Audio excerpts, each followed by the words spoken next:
কসবা আখাউড়া সহ আপনারা তো জানেন সারা বাংলাদেশকে সে কারাগার বানিয়ে ফেলেছিল। সে আমি পরবর্তীতে এখন সভা শুরু হবে, আমি একটা স্বাগত বক্তৃতা দেওয়ার কথা ছিল, সাংবাদিক ভাই যেহেতু আছেন ওনাদের কার্যক্রমের সুবিধাতে আমি কয়েকটা কথা বেশি বলে ফেলেছি। আমি আপনাদের সাথে পরবর্তীতে আবার কথা বলবো।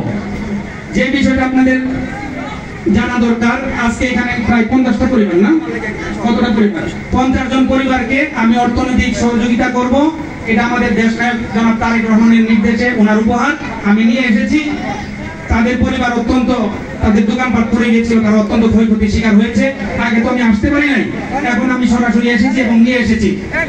আমি আগামী শনিবার আপনারা জানেন ব্রাহ্মণবাড়িয়া জেলা বিএনপি আয়োজিত আইন শৃঙ্খলা উন্নয়ন বিষয়ক কর্মশালা কসবা এবং আখাউড়ায় হবে। কসবা হবে 3টা আর আখাউড়া হবে সকাল 10টা। তো আপনারা সবাই আমাদের মানে যারা বিভিন্ন অঙ্গ সহযোগী সংগঠন আছে সকল নেতা কর্মীরা উপস্থিত থেকে 3 লাখ উপস্থিত থেকে এবং আখাউড়া হয়েছে মুক্ত মঞ্চে উপস্থিত থেকে আপনারা এই প্রোগ্রামটাকে সফল করবেন। ধন্যবাদ সবাইকে, ভালো থাকবেন। আসসালামু আলাইকুম।